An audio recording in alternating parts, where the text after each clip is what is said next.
Eu fui influenciado em minha adolescência e juventude por vários autores e tinha minha cabeça com uma série de coisas misturadas, né? Então o tema é misturas e a minha cabeça era bem misturada também, né? Autores evolucionistas, ateus, marxistas. Eu escrevi um livro com 15 anos que graças a Deus nunca foi publicado, porque é muito ruim também, mas eu guardo o original para demonstrar que de fato eu fui um evolucionista. Projeto Alpha, até lá em casa, guardado lá, original, né? Eu ilustrei, escrevi, e era totalmente baseado na teoria da evolução. Então, é uma prova de que eu realmente pensava desse jeito, né? O grupo de jovens católico ao qual pertenci era orientado pela teologia da libertação. E um dos maiores mentores dessa teologia no Brasil né, o Leonardo Boff. E eu acho assim bastante curioso ver alguns influenciadores adventistas hoje descobrindo o Boff como se fosse uma grande novidade. Para mim já é coisa velha. Para mim essas ideias todas têm cheiro de naftalina, porque eu lidei com elas há mais de 30 anos. E me libertei de uma teologia que é chamada de libertação, mas que não liberta, escraviza com ideologias, com falsas... o que a lição dos jovens trouxe para nós essa semana. Expectativas frustradas, como se o ser humano pudesse resolver os problemas nos quais nos metemos. O meu reino não é deste mundo. Eu era um líder católico da teologia da libertação e nunca tinha ouvido falar que Jesus vai voltar. Só para vocês terem uma ideia de como estava a minha cabeça. Foi maravilhoso saber disso depois. Que, embora tenhamos que fazer a nossa parte como cristãos, tenhamos que ter um envolvimento social em causas que valham a pena, não seremos nós que resolveremos o problema do pecado no mundo. É uma luta inglória. Deus, louvado seja Deus, Deus vai resolver esse problema. Deus trará a solução definitiva, porque ela vem com a volta de Jesus. Mas eu não sabia disso, por quê? Porque minha cabeça estava misturada com teologia marxista, com ideologias que só pensam no aqui e agora, que são influenciadas por uma visão política X, né? Então esses três caras aí na tela eram aqueles que estavam misturados nos meus pensamentos, com as minhas ideologias, com a minha cosmovisão. Charles Darwin, Karl Marx e no centro Allan Kardec. Você foi espírita também? Não fui espírita, mas eu acabei me envolvendo um pouquinho com a tal da parapsicologia na época. Eu sempre fui muito curioso. E eu não aceitaria crendices como astrologia, ocultismo, porque eu já gostava de um pensamento mais científico. E o diabo tem um prato para cada tipo de gosto. E eu recebi de um amigo alguns livros de parapsicologia, comecei a pesquisar sobre isso, participei de alguns cursos e aquilo me parecia fazer sentido. Eu estava enveredando para o caminho do ocultismo sem perceber. E nesse momento da minha vida, com 18 anos, eu creio que Deus disse assim, basta, esse menino está indo longe demais, é hora de resgatá-lo. E aí no ensino médio, eu cursei Química, lá na minha cidade natal, Criciúma, Santa Catarina, e ali eu conheci um jovem, esse loiro ali, que era um espécime raro, nunca tinha ouvido falar disso, era um criacionista adventista do sétimo dia. Que nome estranho para mim pareceu. Adventista do sétimo dia? Que negócio é esse? Para resumir bem a história, nos tornamos amigos. Ele foi muito paciente com este cabeça dura aqui. Foram 3 anos de estudos bíblicos, de muitas perguntas respondidas, e o jovem Vanderlei era preparado, graças a Deus. Um jovem adventista que saiu de sua zona de conforto, estava preparado para responder as minhas perguntas. E finalmente eu pude perceber que havia respostas para de onde viemos, para onde vamos, por que estamos aqui. Eu vi que a minha visão de mundo marxista, da teologia da libertação, darwinista, quase espiritualista, era totalmente insuficiente e equivocada. E aí eu me voltei para a palavra de Deus, conheci Jesus de verdade, e estou aqui hoje falando para vocês. Amém? Essa foi a teologia da libertação, a Bíblia. Jesus Cristo, né? Aí está o dia do meu batismo, 28 de outubro de dezembro de 1991. Já estou querendo me rejuvenescer aqui, né? 2000. 91 mesmo. E já faz aí mais de 30 anos, uma experiência que marcou minha vida. E foi a melhor, maior, mais importante decisão que eu já tomei. Se tem alguém aqui que ainda não foi batizado, resolva isso logo. É muito libertador, é muito maravilhoso passar por essa experiência, né? Aceite Jesus como seu Salvador. João 8,32, um dos muitos textos que foram, assim, chocantes para mim. Vocês conhecerão a verdade, e a verdade os libertará. No mundo relativista, que afirma que não há verdades absolutas, saber que existe uma verdade absoluta, um parâmetro, um padrão. Aliás, como é que você pode saber que uma linha está torta? Como? Porque existe uma linha reta. Mas se não há uma linha reta, qualquer linha torta pode ser tida como reta. Qualquer padrão, qualquer comportamento, qualquer ideia pode ser tida como verdade. Isso é bem pós-moderno, né? Relativista. E muitos cristãos estão abraçando essas ideias. A Bíblia não é bem a palavra de Deus, você tem que entender que não é bem assim, tem que atualizar. Ué, é a cultura que determina o que é verdade, ou é a palavra de Deus que é sempre atual, porque é eterna, que determina o que é a verdade? Eu pude aprender, e fiquei feliz com isso, que existe verdade. E mais, a verdade ela pode ser conhecida. Jesus falou, vocês vão conhecer a verdade. E eu posso conhecê-la porque ela não é uma ideia, é uma pessoa. Ele disse, eu sou o caminho, a verdade e a vida. Então quando você se relaciona com Jesus, quanto mais você conhece Jesus, você está no caminho da verdade. E ela liberta.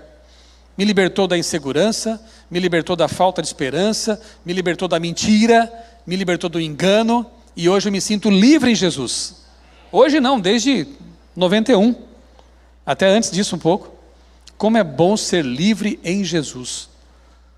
Como é bom viver sem amarras para servir a Deus. Não tem preço isso. A verdade liberta e ela pode ser conhecida. Misturas perigosas. Para mim, uma das mais perigosas na minha experiência foi o evoteísmo, que é a mistura de evolucionismo com Bíblia. Eu era assim. Eu era católico, eu era cristão, mas eu também acreditava em Darwin, nas suas ideias. Então eu tentava acomodar Darwin e Deus e Bíblia. E na minha cabeça, obviamente que isso era uma confusão, né? Como que a vida pode ter simplesmente surgido, sendo que a Bíblia fala que ela foi planejada? Deus planejou, Deus projetou. Na verdade, existem vários problemas. Eu vou mostrar aqui rapidamente para vocês um gráfico. Em cima, na parte ali, na linha, eu não sei se para vocês parece azulado ou esverdeado, não sei, cada um tem mais cones ou mais bastonetes nos olhos, né? Para mim parece meio esverdeado, mas enfim. A criação bíblica como relato literal. E embaixo, naquela linha alaranjada, a criação bíblica como relato metafórico. Veja as implicações dos dois tipos de entendimento com relação à criação, à existência, ao mundo que nos rodeia. Criação bíblica literal. Então, como é que funciona? O Éden é uma história real, factual, é histórico. Então, o mundo foi criado, de fato, em 6 dias literais de 24 horas, tendo Deus reservado o 7º para santificá-lo, para descansar nele, para lembrar da criação.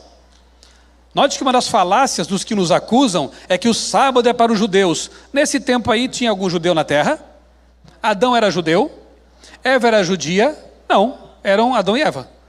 Ser humano. Abraão vai aparecer bem depois. Então o sábado existe antes do povo judeu. Ele foi dado na criação do mundo quando só havia Adão e Eva. Por isso que Jesus diz, o sábado foi feito por causa do judeu. Opa, se tem errado. E homem aí, a palavra é antropós, quer dizer ser humano. O sábado foi feito para o ser humano, não foi só para o judeu. Bem, voltando à questão. Então, se foi assim, o sábado separado, abençoado como memorial da criação.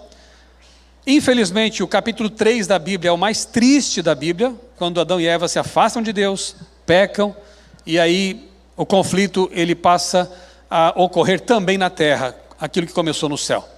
Nós somos sequestrados por Satanás.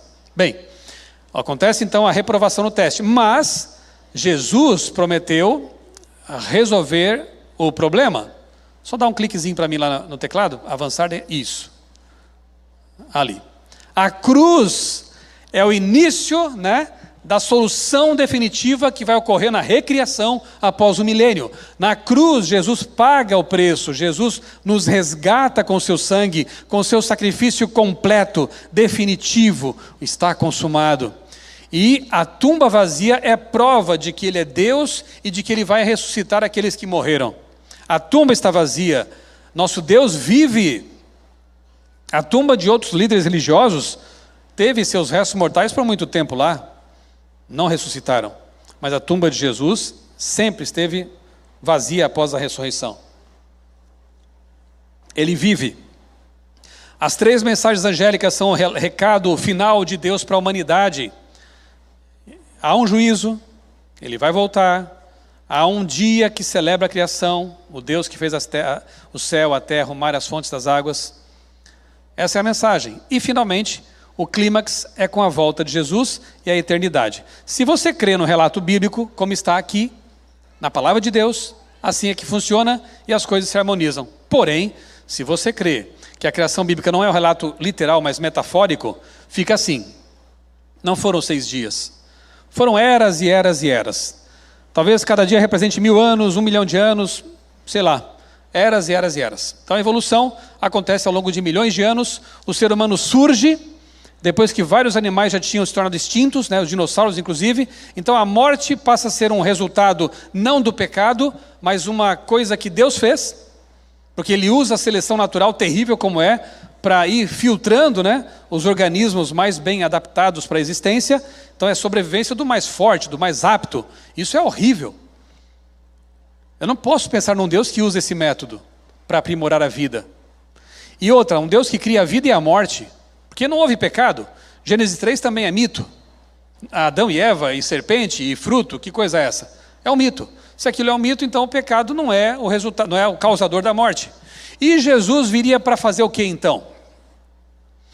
Se Gênesis 3 é um mito, Gênesis 3,15 não é uma profecia, Jesus veio fazer o quê? Ele veio para ser um revolucionário, é o que muita gente está falando. Veio para dar exemplo. Só? Ou veio para nos redimir? Jesus não é só um exemplo, não é só um modelo, Ele é o redentor da humanidade. Mas isso só faz sentido numa visão criacionista bíblica. Nessa visão, não.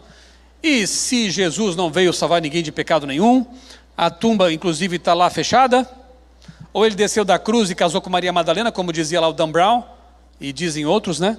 Então começa a inventar um monte de história. Ele não é o redentor, Ele foi um exemplo. Foi um bom homem, foi talvez um profeta. E tem um problema, né? Nós não estamos conseguindo resolver nossos problemas. A evolução não está dando conta do recado, e aí, o que a gente faz? O jeito é esperar talvez que ETs extraterrestres venham aqui resolver nossos problemas. Tem muita gente que pensa assim, viu? Grandes cientistas pensavam assim, e pensam. Aqueles que me influenciaram, inclusive, Carl Sagan, Stephen Hawking, acreditavam que um dia faríamos contato e, quem sabe, uma raça superior viesse trazer a solução para os nossos problemas. Todo mundo tem uma esperança, só coloca no lugar errado. Todo mundo sabe que nós não estamos dando conta de resolver nossos problemas. Quem diria que em pleno século XXI voltaríamos a falar em bomba atômica, em guerra nuclear? O mundo está um barril de pólvora, gente. Neste exato momento, uma decisão mal tomada pode levar o mundo a uma guerra mundial. Não estamos conseguindo dar conta do recado. Precisamos de ajuda, mas eu não creio em volta de Jesus. Eu não creio nesse negócio de pecado, então eu preciso de uma outra ajuda. Pessoas se tornam fragilizadas e sujeitas a grandes enganos por causa disso, né? Então, vejam como ideias têm consequências. Eu pensava assim. Eu era um evoteísta. Então, Bíblia mais evolução, uma mistura perigosíssima. E eu vivi isso. Mas tem outras misturas perigosas. Outra mistura perigosa é Bíblia mais marxismo. E para aqueles que talvez estejam pensando, você vai bater na esquerda só? Calma, eu não cheguei no fim ainda. Calma aí. Tem batida para todo mundo. A Bíblia bate em todos os lados aqui, né? Só tem um caminho. Bíblia mais marxismo é teologia da libertação. E de novo, eu tenho, como dizem por aí, lugar de fala. Porque eu vivi também essa realidade aqui. Teologia da libertação é mais conhecida no contexto da América do Sul, especialmente dentro do catolicismo da década de 60, após o Concílio Vaticano II, quando se tornou a praxis política de teólogos como Gustavo Gutierrez, Leonardo Boff e jesuítas como Juan Luiz II e John Sobrino, que popularizaram a frase opção preferencial pelos pobres. Eu ouvi muito isso. Como se Deus tivesse seus filhinhos preferenciais. Isso não é bíblico. Jesus, ele assumiu uma opção preferencial pelo pecador, não só pelo pobre. Há pecadores ricos, há pecadores da classe média e há pecadores pobres. Todos são nivelados pela cruz. E Jesus, na Bíblia, você vê que tratou todos de igual maneira. Ele lidou com pessoas da classe mais humilde, tanto quanto lidou com Nicodemos, um homem rico, e com o próprio jovem rico, cujo apelido já era jovem rico, né, na Bíblia. Então você vê que Jesus não fazia acepção de pessoas, mas a teologia embebida no marxismo funciona igual ao marxismo, que é separar as classes, é negros para cá, brancos para lá, são homens para cá, mulheres para cá, héteros, homos e por aí vai. Dividir, fragmentar para conquistar. Quando o Evangelho diz, todos são um em Cristo. Todos são irmãos, porque descendemos de um mesmo casal. Olha como a visão criacionista muda tudo. Se a evolução é um fato, quem é mais evoluído aí, viu? Aí o Hitler, maldito nome, né? Ele usava essa ideia evolucionista para justificar, como se pudesse, sua sanha genocida e como é que fala? De limpeza racial, né? Eu tenho em casa um livro bem interessante, de Darwin a Hitler. E tem um outro mais interessante ainda, escrito pela secretária de Hitler, a Traud Jung, que afirma que um dos livros que Hitler lia com frequência era A Origem das Espécies. Então, qual era a justificativa dele para sua eugenia? Essa é a palavra, eugenia. Eu vou dar uma forcinha para a evolução e vou já eliminar rapidinho as raças inferiores, que coincidentemente não eram a dele. Né? Vejam como ideias têm consequências. Como ideias são perigosas. Não estou dizendo que Darwin era nazista, seria até um anacronismo. Viveu antes. Mas ideias são perigosas. Ideias têm consequências. Então, opção preferencial pelos pobres. Não existe isso. Deus optou por todos os pecadores. Ele veio morrer pelos pecadores. Essa expressão foi usada primeiramente pelo jesuíta Padre General Pedro Arrupe, em 68, e logo após o Sínodo Mundial de Bispos, em 71, escolheu como tema Justiça no Mundo. Parece muito bonito isso, né? Mas o conceito de justiça social foca apenas nesta realidade. E não entende que a justiça verdadeira só virá com o reino de Deus. É uma visão limitada, uma visão política. E muitos padres que eu conheci pessoalmente, muitos bispos, até hoje, são levados por esse tipo de ideia. O Papa atual é um defensor dessa ideia há muitos anos, né? E há muitos católicos que estão bastante ressentidos com essa visão progressista do Papa Francisco. Não estranhemos se logo vier um Papa daí conservador, né? Que vai estar bem alinhado com uma possível onda que vai varrer o mundo recentemente, logo logo. Cultura woke mais Bíblia. Aí surgem as teologias contextuais, as teologias identitárias, teologia negra, teologia feminista, teologia queer e outras coisas mais, né? Tá, mas qual é o problema? Eu vou tentar resumir isso aqui num pacotão, porque é muita coisa para pouco tempo. Me empolguei. Qual o problema de você ter uma teologia negra, por exemplo? Uma teologia feminista? Porque aparentemente elas brotam de necessidades reais. Seria muita ingenuidade, para dizer o mínimo, afirmar que não existe racismo. Existe, infelizmente. Seria ingenuidade afirmar que não existe sexismo e até machismo. Infelizmente existem. Então parece que essas teologias nascem de problemas reais, e até pode ser o caso. O problema é que todas elas negam a inspiração da palavra de Deus. Elas tentam resolver um problema criando um problema ainda maior. Destroem o cristianismo. Usam a Bíblia como a teologia da libertação, porque todas elas são teologias de libertação. Usam a Bíblia como uma ferramenta política, praticamente. Aquilo que se enquadra na minha visão, eu uso. Aquilo que não está de acordo com a minha visão, eu descarto.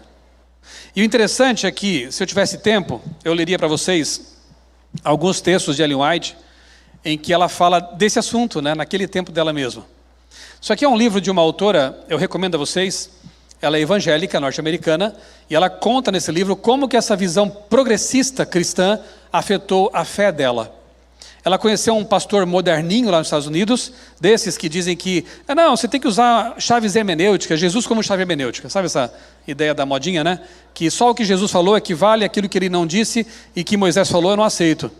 Se Paulo falou alguma coisa que Jesus não falou também, eu não aceito o que Paulo falou. E geralmente as pessoas não aceitam aquilo que condena seus pecados, curiosamente. Então, essa senhora, jovem senhora, foi afetada pelas ideias de um pastor progressista, woke, eu diria assim, norte-americano, e finalmente, para encurtar a história, porque o livro conta muita coisa, ela acabou perdendo a fé. Esse é o resultado. A maioria dos adeptos de teologias woke, teologias progressistas, se tornam ateus funcionais, porque não creem mais na Bíblia, começam a mudar a própria imagem de Deus, um Deus à sua imagem, quase. E ela perde a fé, e depois reencontra a fé, voltando para a palavra. Eu não vou aqui contar como é que foi, porque senão você não vai querer ler. Mas leia. Eu me identifiquei muito com esse livro, porque eu passei por isso. Se eu continuasse no caminho que eu estava, e Jesus não tivesse me encontrado no ensino médio, talvez hoje eu fosse um ateu. Eu comecei a questionar, comecei a duvidar da inspiração da Bíblia, comecei a duvidar de que aquilo que está aqui realmente é a verdade. Eu estava num caminho muito perigoso, por causa da teologia que não liberta. De uma teologia progressista. Então é perigoso isso aí, né? E tive contato com essas ideias lá no catolicismo e sei muito bem como é que funciona tudo isso, né? Aqui são alguns textos em que Ellen White condena esse tipo de teologia seletiva, que picota a Bíblia, seleciona arbitrariamente aquilo que interessa e rejeita aquilo que não interessa, né? Ela questionava a chamada alta crítica, que eu diria que é a mãe dessas teologias, né? Não vou ter tempo de ler esses textos todos aí. Essa apresentação está disponível na internet, vocês podem depois ler esses textos. Inclusive tem em meu canal alguns vídeos sobre as teologias progressistas, vocês podem acompanhar com mais detalhes lá. Então tem a teologia feminista, que tem como marco ali esta igreja. Estive lá pesquisando em 2014, né? A igreja ali em Seneca Falls, uma igreja metodista que virou um museu feminista. Olha a data que interessante, a reunião foi em 1848, mesmo ano em que o Manifesto Comunista é publicado, mesmo ano em que as batidas misteriosas na família Fox, na casa deles lá, aconteceram, né? Mesmo ano em que Darwin começa a escrever seu livro em 1844, na verdade. Tudo muito próximo no tempo e no espaço. Essa igreja e também a casa da família Fox ficam mais ou menos próximas da fazenda de Raina Edison. E eu começo a não ver mais como coincidência. Eu vejo assim que o diabo estava levantando movimentos para tentar abafar um movimento que pregaria as 3 mensagens angélicas. Isso é muito curioso. Então, nesse museu, nós encontramos ali textos, peças de vestuário, enfim, das primeiras feministas, da primeira onda do feminismo, né? Sendo a mais importante, assim, se você quiser depois assistir mais sobre isso, em meu canal tenho 2 lives que eu recomendo, tá? 2 vídeos. A Bíblia e o Feminismo e o Feminismo e a Revolução Sexual. Entrevistei uma professora lá de São Paulo, ela é pedagoga e também formada em História.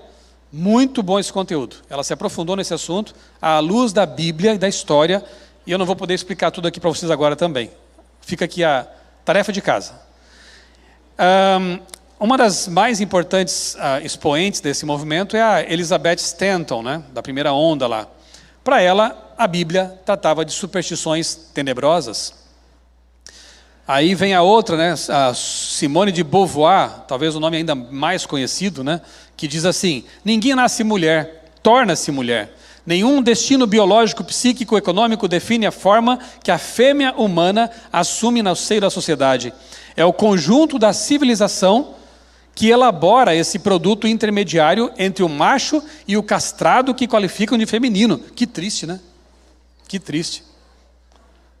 Você pensa assim ou você pensa como a Bíblia? Homem e mulher, Deus os criou. com a sua nobreza, com a sua imagem e semelhança neles. Mas expoentes feministas dizem que não existe isso. É uma construção social. E como toda construção social, ela pode ser destruída. Então o conceito homem e mulher pode ser líquido. Pode ser liquefeito, né? É muita coisa que eu poderia citar para vocês aqui. A Betty Friedan, que é outro nome importante no feminismo, diz que criar filhos é uma ocupação ingrata, que atrapalha a mulher. Aí eu cito Ellen White, que diz que os anjos de Deus, né, um rei no seu trono não tem função mais importante do que o de uma mãe que cria algo que pode ser eterno. Os engenheiros fazem pontes que um dia caem. Os médicos fazem cirurgias maravilhosas, mas um dia o cara morre. Mesmo tendo recebido uma cirurgia tremenda. Tudo o que nós fazemos aqui é transitório, mas o caráter é eterno. Pode ser eterno. E quem molda, principalmente quem molda o caráter, é a mãe. Então, é por isso que, no que Ellen White escreveu ali, a mãe ela é altamente exaltada diante de Deus. Mas vem o feminismo e tenta destruir aquilo que é tão belo, a maternidade. Gente, eu não estou falando na minha cabeça, estou citando autoras expoentes do feminismo, percebem? Né? Beauvoir, Friedan, Kate Millett, falando sobre liberdade sexual, é uma depravação, na verdade. Que conquista é essa, né? Conquistar o direito de se rebaixar, na verdade. Bell Hooks, aí é o feminismo negro, tá? É interessante porque agora elas estão brigando entre elas. Tem as feministas negras dizendo que o feminismo branco é elitista. Então, quer dizer, não falei para vocês que vai sempre fragmentando? Dividindo? Bell Hooks afirma não ser possível ser anti-aborto e defensora do feminismo. Quando a gente fala que feminista é abortista, tem gente que diz, não, mas eu não sou, então você não é feminista. Porque as próprias feministas expoentes dizem, não dá para separar as coisas. Outra aqui do Brasil, a Débora Diniz. Não há como ser feminista e ser contra o aborto. Está ligado. Não tente remodelar uma coisa que está estabelecida. Então você tem que ser bíblico. E a Bíblia é contra o machismo, obviamente. Então seja cristão. E homem que tem essa tendência, seja cristão de verdade também, se converta. Não precisa de feminismo, não precisa de qualquer outro movimento. Basta ser cristão bíblico. Deixar Deus moldar o teu caráter. Ser como Jesus. E esses problemas desaparecem. Ou deveriam, pelo menos, né? Aí está Bell Hooks também, né? Olha só como tem a ver com religião. Esse é um livro interessante, estou lendo. O feminismo é para todo o mundo. É uma feminista negra, do feminismo negro, que diz assim: não é possível haver uma verdadeira transformação feminista em nossa cultura sem a transformação das crenças religiosas. Quem acha que feminismo e religião não tem nada a ver, eu cito Bell Hooks.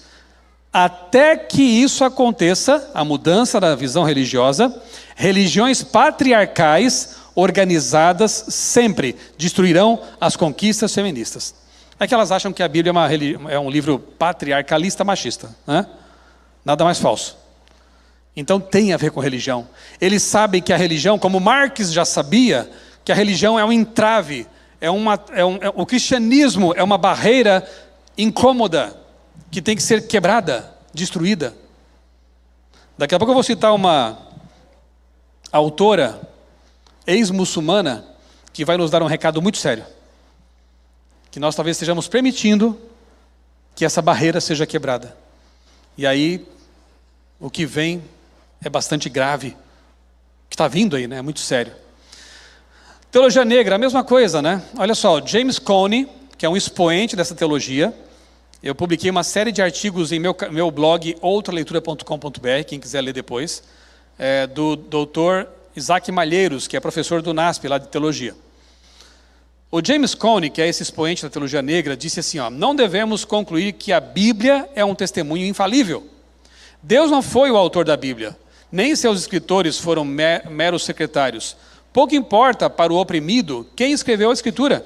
O importante é se ela pode servir como uma arma contra os opressores. De novo, ela serve enquanto arma. Se eu puder usá-la como uma ferramenta para minhas ideias, beleza. Se não, não foi Deus que escreveu. Esse é o problema. Todas as teologias contextuais, identitárias, negam a inspiração da Bíblia. São seletivistas, digamos assim, recortam como fazia a alta crítica. Ele diz mais: nunca acreditei que a Bíblia está acima de qualquer crítica, ou que serve como um juiz absoluto na fé e na prática. São relativistas. Portanto, teologia... sim, um detalhe que eu acho que vale a pena registrar. A nossa igreja tem um ótimo legado no que diz respeito a ajudar os negros alforriados a terem uma vida melhor. A nossa igreja, os pioneiros eram antirracistas, obviamente. Eram abolicionistas. Inclusive, Ellen White propôs uma desobediência civil no tempo dela por causa desse assunto. O que acontecia? Se um escravo fosse encontrado fugindo de seu senhor, lá do seu, aspas, proprietário, a lei mandava que ele fosse capturado e devolvido para o seu, aspas, dono. Sabe o que Ellen White falou? Não. Se nós encontrarmos alguém assim, essa pessoa tem que ser livre. E ela disse mais: se na igreja houvesse qualquer tipo de manifestação racista, isso deveria ser disciplinado e a pessoa deveria ser removida da igreja, como um pecado hediondo. Temos exemplo na nossa história. Para que buscar movimentos de libertação dos negros que envolvem pensamento socialista, que envolvem pensamento que nega a palavra de Deus, se nós temos o nosso exemplo tão bonito? Antes importa obedecer a Deus que aos homens. Então foi isso que os pioneiros fizeram. Aqui é o caso, né? James Edson White, filho de Ellen White, foi tocado por Deus para trabalhar com os negros pobres do rio Mississippi. E ele vai lá, consegue ofertas, constrói um navio chamado Morning Star, Estrela da Manhã. E ali pregava o evangelho, alfabetizava, ensinava princípios de saúde para que não só conhecessem Jesus, aqueles negros recém-alforriados, mas pudessem ter também um caminho, uma ocupação, um trabalho para se desenvolverem e de fato serem livres. Olha que trabalho bonito. Quantos conhecem isso? Muita gente, talvez na igreja que esteja envolvido com alguns movimentos, não sabem que nós temos uma história tão bonita, um legado tão maravilhoso, que deve ser continuado, imitado, servir de inspiração. E outros casos mais que eu poderia citar aqui, né? Teologia... outro detalhe que é importante mencionar. Alguém falou que hoje é vigília, né? Não falaram? Vamos lá. Eu sempre pergunto assim: alguém está com fome? Porque quando eu prego, acontece um fenômeno, eu não sinto fome. Então eu vou levando. Tá? Espero que ninguém esteja com fome também. Olha só. Ellen White e Charles Darwin foram contemporâneos. Ok? Então eu posso comparar o pensamento dos dois no que diz respeito a machismo e racismo. O pessoal detona Ellen White, né? E adora o Darwin. Grande Darwin da academia, né? Insensado e tudo mais. Ellen White, uma coitada lá, né? Pessoa de mente estreita, maluca, levou uma pedrada e ficou doida. Ok. Esse livro aí do Darwin é pouco conhecido, até porque ele é meio constrangedor. A Descendência do Homem. E nesse livro, para resumir, ele afirma que o branco é superior ao negro. Já ouviu falar disso? Alguém já comentou sobre isso na faculdade? E nesse livro também ele diz que não importa o que a mulher faça, ela vai ser sempre inferior ao homem. Não só na força física, mas na poesia, na literatura. Tudo o que o homem faz é superior à mulher. Sabia disso? Alguém já viu Darwin ser taxado de sexista? De machista? Sabia que Karl Marx também era racista? Pois é. O pessoal coloca embaixo do tapete. Deixa eu pegar agora um texto da mesma época em que a tal da Ellen White diz o seguinte, Mensagens Escolhidas, volume 2. O nome do homem de cor, como eles falavam naquele tempo, né? Vamos colocar o homem negro. O nome do negro, do homem negro, é escrito no livro da vida ao lado do nome do homem branco. Todos são um em Cristo.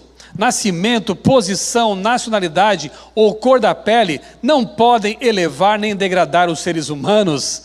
Com quem você fica, Darwin ou Ellen White? Eu não tenho dúvida. Outra citação aqui, da mesma tal de Ellen White, Testemunhos Seletos, volume 1.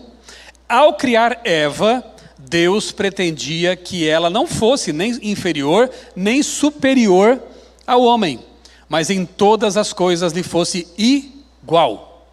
Santo par não deveria ter nenhum interesse independente um do outro e, não obstante, cada um possuía individualidade de pensamento e de ação, iguais em essência, com as suas diferenças abençoadas e complementares.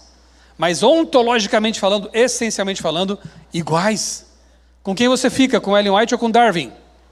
Mas o povo adora Darwin e despreza porque não conhece Ellen White. Da mesma época, visões totalmente diferentes. Para que buscar lá fora o que nós temos aqui dentro? Para que beber dessas fontes poluídas, misturadas, se nós temos a água pura da palavra de Deus, da revelação de Deus? Aqui eu não vou gastar tempo, a teologia queer, tem até uma Bíblia editada.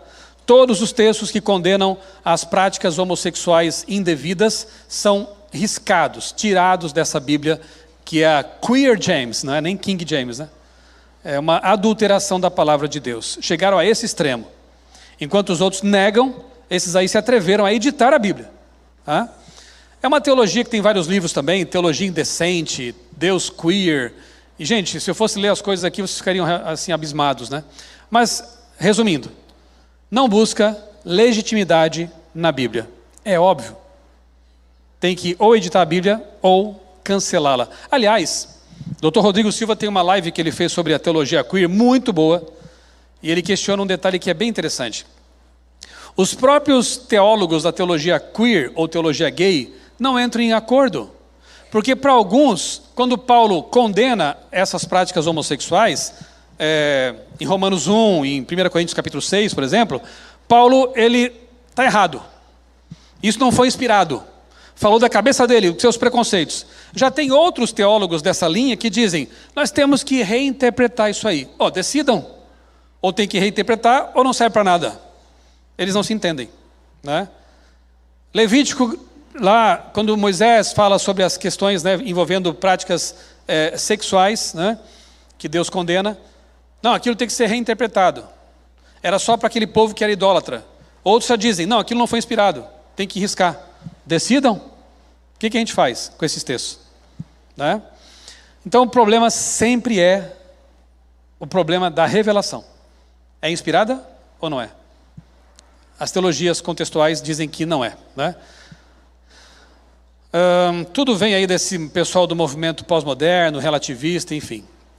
Agora vem o último tópico aqui que eu quero apontar para vocês. Eu poderia falar de muito mais coisas, de misturas perigosas que há no mundo hoje.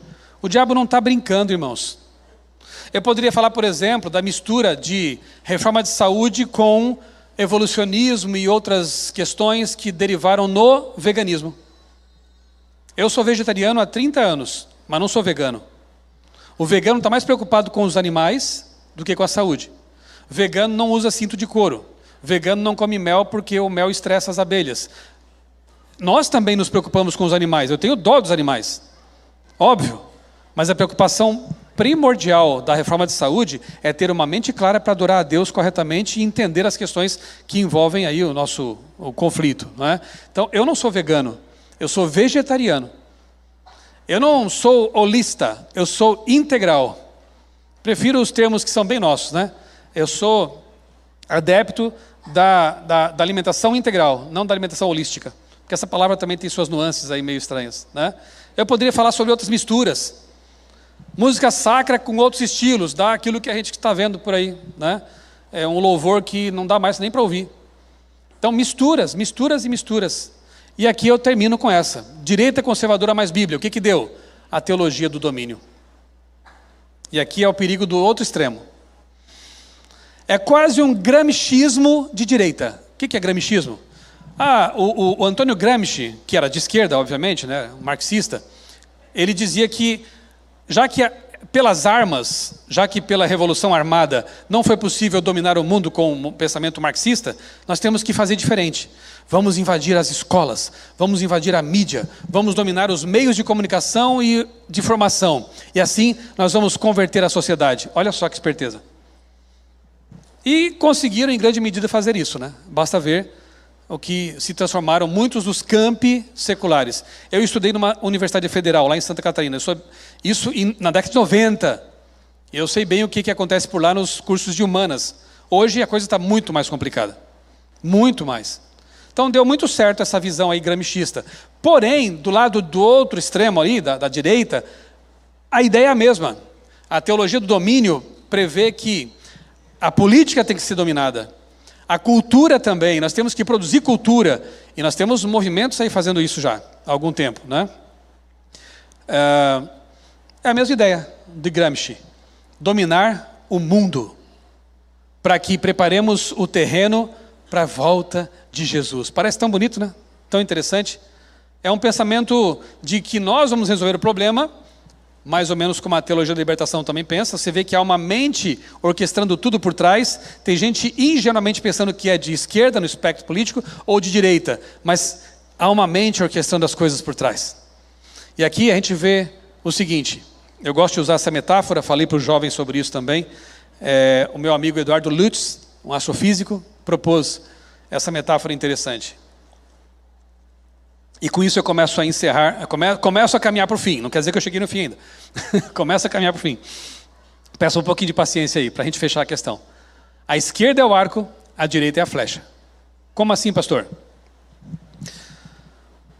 A corda está sendo esticada há um tempo já. Demais. Por ideias, práticas, que estão meio que agredindo os de visão conservadora. Que é a maioria, na verdade, se você pensar bem e fizer uma pesquisa, a maioria dos brasileiros tem uma visão mais conservadora, os norte-americanos também, é que o pessoal do outro lado é barulhento. Ocuparam espaços e parece que eles são uma voz muito alta, né? Não é bem assim. Então, esse negócio de todes e todas, enfim, né? Acho que, esqueci qual país. Enfim, uma Miss aí que na verdade é homem. Até isso as mulheres estão perdendo, tá? Mulher, enfim, tem homem ganhando. E na minha opinião nem é tão bonito assim, tá? Então, quer dizer, desfizeram já o conceito de que tinha que ser a mulher mais bonita, né? Nos esportes, né? Homens biológicos competindo com mulheres biológicas e, óbvio, ganhando. Levantamento de peso, ciclismo, natação, estão levando. Não ganhavam nas competições masculinas, agora as femininas estão ganhando. E colocando os recordes lá num patamar em que as mulheres não alcançam. Porque fisicamente, biologicamente, elas não são tão fortes.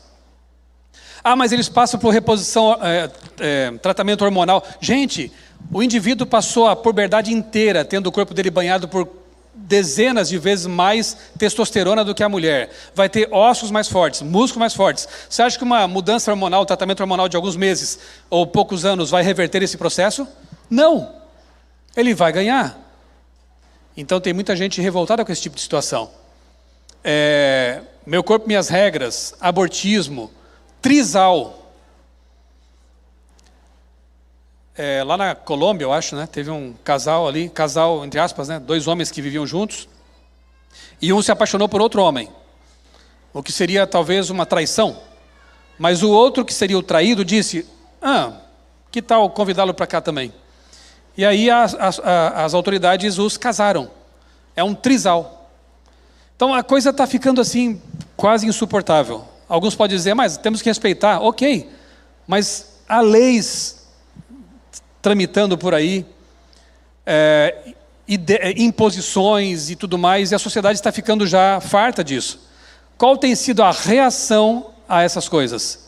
A flecha vai vir com tudo. E a flecha pode ser esse fenômeno aí, ó. Itália, Giorgia Meloni, uma primeira-ministro ultraconservadora, religiosa. Na Argentina, Javier Milei, ultraconservador.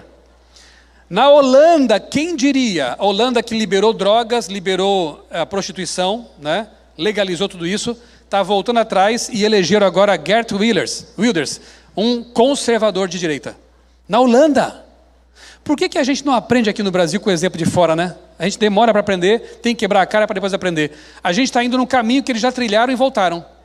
Eles estão proibindo agora as drogas assim de forma geral. E também estão preocupados com a prostituição que tomou conta de vários bairros lá. Mulheres se expõem ali nas vitrines abertamente, então o pessoal estão voltando atrás. O Brasil está indo. O pessoal está voltando, a gente está indo. É duro isso, né, gente? Por que não aprender com o erro dos outros? E, anota aí, há grandes chances de, ano que vem, o Trump voltar. E para muito evangélico, o Trump é o novo Constantino, o novo Ciro, libertador do povo de Deus. Isso é teologia do domínio. Uma ampla base de apoio evangélica, que quer se intrometer na política e dominar o cenário. Se você não assistiu ainda, eu recomendo uma série chamada The Family. Tem pouca coisa na Netflix que é aproveitável, mas essa série é interessante, é um documentário. Mostra os bastidores ali da política americana e como esses políticos usam Jesus, usam a Bíblia para levar avante suas pautas. Irmãos, essa pode ser a reação. Agora imagine se não precisa ser o Trump, pode ser um outro, né? Um presidente conservador, religioso, e entra em cena aí um papa, eu estou agora profetando também, entra em cena aí um papa conservador também. Que alinhamento interessante, né? E não pensem que a questão dominical é só da esquerda, já vou falar algo sobre isso. Olha aí que interessante. Conservadores atingem maior número entre os americanos em uma década. Sabiam disso? Eles têm um posicionamento firme em questões sociais, de direita. Olha o gráfico ali. A linha azul se refere ao percentual de conservadores ou muito conservadores. A linha pontilhada ali de vermelho, percentual de progressistas ou muito progressistas. Durante algum tempo, do ano 2000 até 2015, 2016, tal, eles estavam subindo, agora começaram a descer. E os conservadores que vinham caindo começaram a subir agora em 2020. Uma inversão social. No meio podia ter dado um close aqui, não ficar mais fácil. No meio católico, o fenômeno é parecido. Ali no gráfico, a cor vermelha representa padres de uma linha mais conservadora. E aquela cor azul são padres de uma linha mais progressista. Então, desde Paulo VI, passando por João Paulo II, Bento XVI, hoje com Francisco, o que era de se esperar que com um papa progressista, os padres, né, os seminários católicos tivessem mais progressistas? Não, o fenômeno inverteu. Está havendo agora um ressurgimento de um catolicismo conservador. Muitos católicos estão revoltados com certas posições que esse Papa atual está tomando. Olha que interessante, na sociedade e no meio católico o mesmo fenômeno. O fortalecimento de uma direita conservadora. Isso aqui, outra hora eu comento com vocês, é aquela autora da Somália que faz uma advertência. Vou ler só um trecho para vocês aqui. Ó. Ela é da Somália, muçulmana, sofreu lá aquele terror lá do flagelo, da mutilação genital, conseguiu fugir, foi para a Europa, estudou na França, título de mestrado, doutorado, se tornou uma sumidade, escreve livros e ela se tornou ateia. Não é de se estranhar, né? Com a referência de Deus que ela tinha, abandonou qualquer religião. Depois se mudou para os Estados Unidos e lá ela conheceu Jesus. Hoje ela é cristã. Amém? E essa Ayaan Ali diz o seguinte em um de seus livros, recomendo os livros dela, ela sabe o que está dizendo. Parte da resposta é global. A civilização ocidental está sob a ameaça de 3 forças diferentes, mas relacionadas. Primeira, o ressurgimento do autoritarismo e do expansionismo das grandes potências sob as formas do Partido Comunista Chinês e da Rússia de Vladimir Putin. Primeiro, então, o fortalecimento dessa ala mais comunista, né? Entre aspas, porque na prática são capitalistas como quaisquer outros. Querem ganhar plata, né? Segundo, a ascensão do islamismo global, que ameaça mobilizar uma vasta população contra o Ocidente. A Europa está sendo islamizada nesse exato momento. Terceiro, a propagação viral da ideologia woke, progressista, que está corroendo a fibra moral da próxima geração. É uma armadilha satânica. O Ocidente, que deveria ser cristão para receber os amigos muçulmanos e apresentar-lhes Jesus, está wokeizado. Percebeu?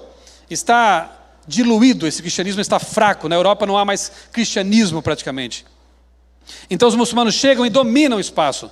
Não são convertidos lá. Então o que essa ex-muçulmana, ex-ateia, está dizendo é o seguinte, ela diz depois em outras citações, nós precisamos de um reavivamento, nós precisamos de um novo cristianismo para que o mundo veja a verdade e vejam qual o caminho que é a solução para tudo isso.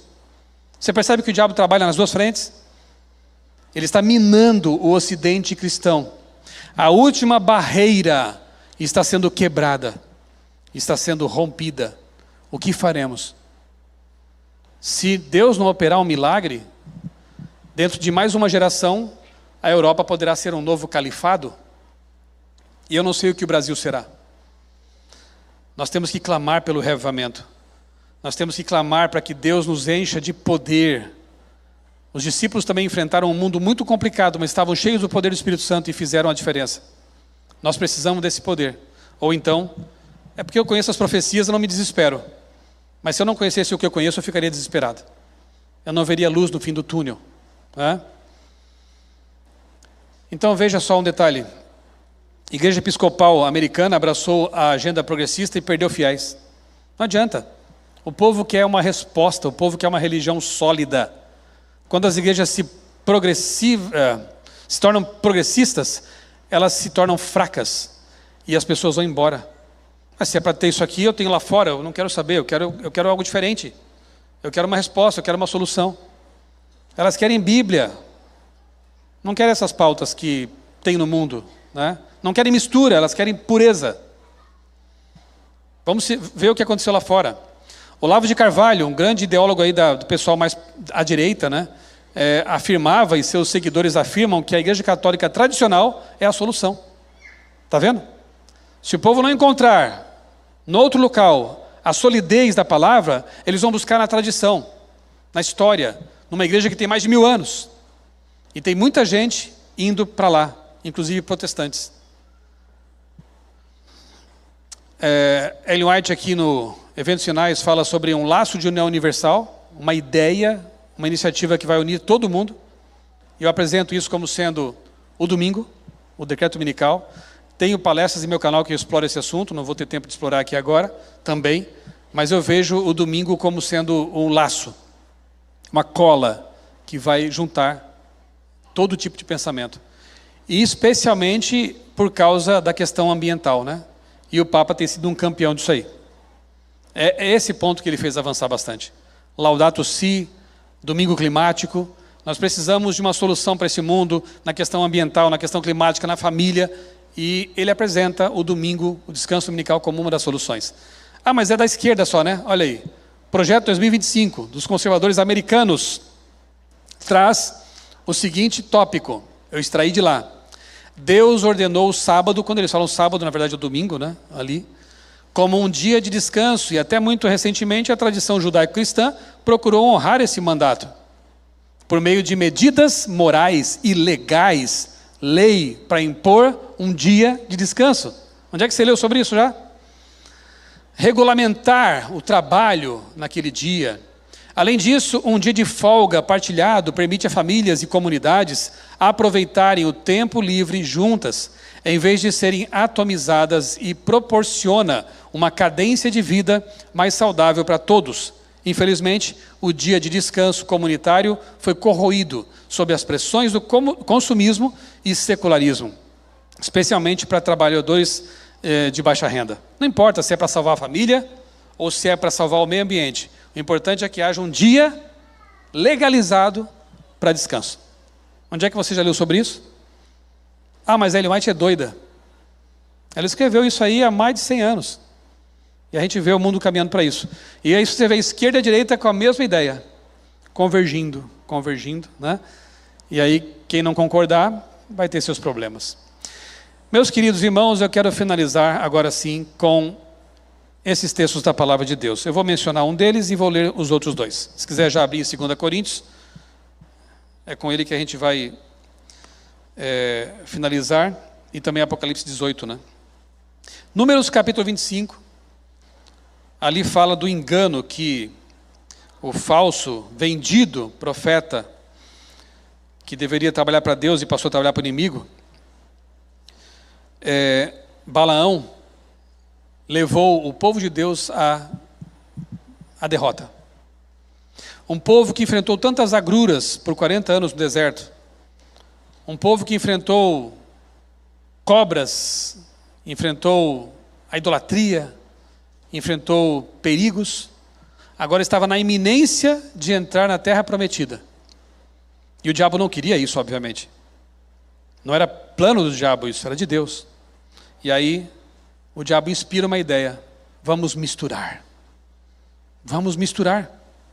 Então trouxe mulheres pagãs para seduzirem os homens de Israel, e muitos caíram nesse engano.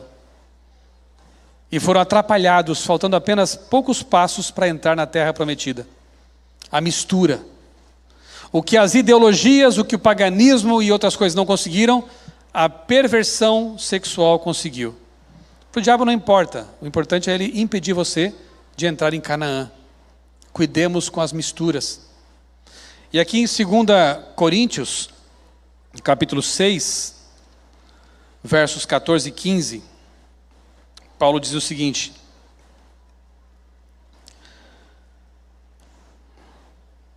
não se ponham em jugo desigual. Isso não é só casamento, tá, gente? Não se ponham em jugo desigual com os descrentes, pois que sociedade pode haver entre a justiça e a iniquidade? Ou que comunhão existe entre a luz e as trevas? Que harmonia pode haver entre Cristo e o maligno? Ou que união existe entre o crente e o descrente? Não se misturem. E Apocalipse 18:4 diz: sai dela, povo meu. Se você está fisicamente ou mentalmente em Babilônia, com a cabeça toda misturada por ideias, ideologias, à direita, à esquerda, ou de qualquer lado, Deus te convida nesta manhã o seguinte: sai dela, sai da confusão, venha para a verdade que liberta. Permita que Jesus faça uma faxina na sua mente, no seu coração, na sua vida, e te dê a verdadeira liberdade que só Ele pode oferecer. Eu quero convidá-los a ficarem em pé agora. Nós vamos fazer uma oração de reconsagração e pedir a Deus que purifique nossa mente, nosso coração, nossa vida. E depois vamos cantar, louvar nosso Deus e exaltá-lo. Eu quero pedir que você, nesse início de ano de 2024, pense naquele comportamento, naquela prática, naquela ideia, naquele tipo de conduta que você tem tido ou experimentado, que está afastando você de Deus. E peça que Deus o liberte. Eu sou tão feliz por Deus ter me libertado daquelas ideologias que me atrapalhavam, que não me davam sentido, não me davam rumo. Mas essa liberdade é para você também. Essa paz, ela é para você também. É só você permitir que Jesus entre em sua vida, faça essa faxina, essa limpeza e te preencha com a verdade. Dedique mais tempo este ano para ler a Bíblia, para conversar com Deus, para aprofundar a sua comunhão com Deus. À medida que Ele vai enchendo o copo com a sua verdade, o que não presta vai saindo, vai sendo eliminado. Dedique mais tempo às coisas de Deus e menos às coisas do mundo. O mundo vai nos odiar cada vez mais. Mas se Deus nos ama, está tudo certo. O importante é estarmos no caminho dEle e sair do caminho do erro. Sai dela, povo meu. Não se prenda a um jugo desigual com a mentira. Liberte-se. Vamos orar? Bondoso Deus, maravilhoso Pai, nós te agradecemos porque a Tua palavra ilumina a nossa mente, transforma a nossa vida. E nós queremos te pedir, ó Deus, que nós façamos da comunhão contigo, da leitura da Bíblia, da oração, da missão, a nossa prioridade para este ano e até a volta de Jesus. Limpa-nos de todo pensamento que não corresponda com a Tua palavra. Liberta-nos das amarras de ideologias, de comportamentos, de coisas que nos afastam de Ti e nos aproximam só do mundo. Nós não somos este mundo. Nós somos embaixadores do céu aqui. Devemos trabalhar pelas pessoas, amá-las e apresentar-lhes o Deus que nos ama e nos libertou. Mas para isso precisamos nós também ser libertados. E neste momento, eu te peço, ó Pai, que Tu libertes cada irmão aqui presente. Tira a mistura da nossa vida, do nosso coração, a fim de que nós acolhamos o Evangelho puro do nosso Senhor Jesus Cristo. Continua, Pai, abençoando esta igreja aqui do Rio de Janeiro, que ela seja uma luz, continue sendo uma luz nesta cidade, nesta comunidade. E abençoa também os amigos que nos acompanharam pelas redes sociais, que a vida deles seja grandemente abençoada também, Senhor. Dá-nos a tua paz, traze-nos de volta aqui às 17h30 para mais um encontro com a tua palavra. Nós oramos e tudo te agradecemos em nome do Senhor Jesus. Amém.